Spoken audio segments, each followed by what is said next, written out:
Your operations are the heartbeat to your business. I created this podcast to help you balance your childlike innovation with parent-like efficiency. Welcome to Daily Ops Boost.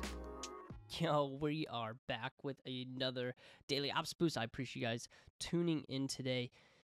I wanted to chat specifically on SOPs today and why teams just don't follow them very well.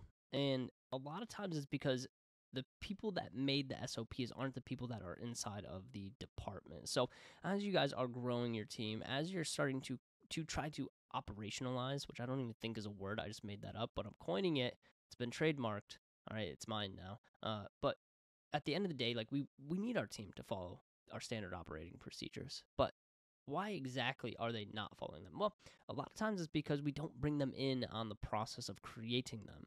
And so whenever we launch an organization or whenever we are looking to build SOPs, we bring our team in on the standard operating procedures, right? So we always talk about key players and department heads creating a lot of our operations for us, right? So as like a chief operating officer and operations manager, yeah, you'll oversee a lot of the operational build, but we need to bring in key players, people that actually understand the department and how it flows. Because if a COO who is very operationally minded builds it out and you're running a creative team, and I used to run into this bottleneck all the time inside of my agency, a lot of times they just don't follow what you're putting out for them.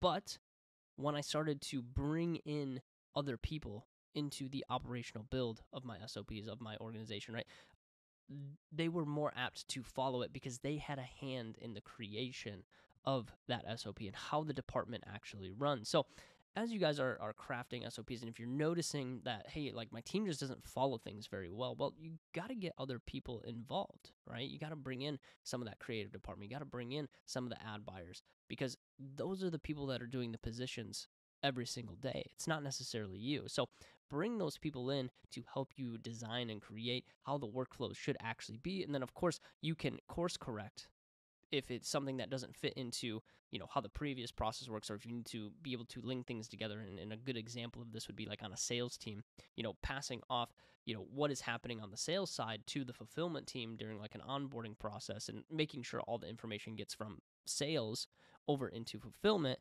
right? That's a delicate pass off, right? And so if something doesn't align on the sales side, and you're getting your fulfillment team to help you with the onboarding process, well, you need to be able to course correct that, of course, right? And be able to show the team, hey, this is why we have to kind of guide it this way versus, doing it just the way that you guys want to do it, right? So you're being that guiding hand instead of it being, hey, you're directly in charge of creating all the SOPs specifically for this department.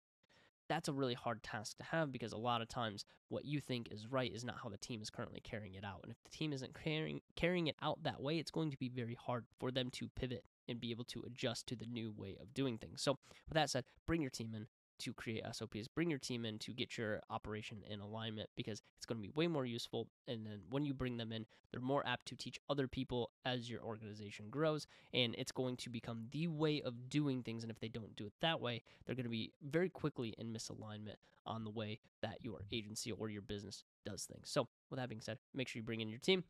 We'll see you in the next one. Peace. Thank you so much for listening to Daily Ops Boost. We really appreciate your attention on this podcast. Go follow me over on Instagram. We post a ton of video content over there that is going to be valuable to your agency operations. So head over there, go follow me. It'll take 2 seconds. Appreciate you.